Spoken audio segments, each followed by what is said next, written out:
Punjab assembly का इजलास शुरू होते ही हुकूमती और अपोजिशन अरकान आमने सामने आ गए हैं। स्पीकर ने नून लीग के राना मशहूद का माइक बंद करवा दिया है। पंजाब असम्बली का इजलास जो कि तकरीबन 2.5 घंटे की ताखीर से शुरू हुआ और इजलास शुरू होते ही हुकूमती और अपोजिशन अरकान आमने सामने आ गए हैं। स्पीकर ने नून लीग के राना मशहूद का माइक बंद कर दिया है। कुछ गर्मा गर्मी देखी जा रही है। पंजाब असम्बली के इजलास में जो अरकान हैं वो अपना एहतजाज भी रिकॉर्ड करवा रहे हैं। हुकूमती और अपोजिशन अरकान हैं जो कि आमने सामने आ गए हैं और स्पीकर ने नून लीग के राना मशहूद का माइक बंद कर दिया है। पंजाब असम्बली का इजलास जो कि तकरीबन 2.5 घंटे की ताखीर से शुरू हुआ और हुकूमती अरकान ऐवान में मौजूद गवर्नर पंजाब के नोटिफिकेशन के खिलाफ करारदाद लाए जाने का इम्कान आज है।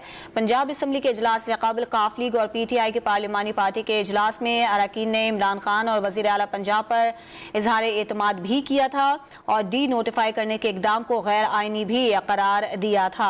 इजलास शुरू हुआ और कुछ गर्मा गर्मी देखी जा रही है। हुकूमती और अपोजिशन अरकान आमने सामने आ गई हैं। इस पर बात करेंगे डॉन न्यूज़ के नुमाइंदे अली वकार से बात करेंगे। अली बताइएगा क्या माहौल है इस वक्त असेंबली का? अली वकार आपको आवाज आ रही है तो बताइएगा इस वक्त क्या माहौल है? अली वकार से हम राब्ता कायम करेंगे। पंजाब असम्बली का इजलास तकरीबन 2.5 घंटे की ताखीर से शुरू हुआ लेकिन यह इजलास शुरू होते ही हुकूमती और अपोजिशन अरकान एक दूसरे के आमने सामने आ गए।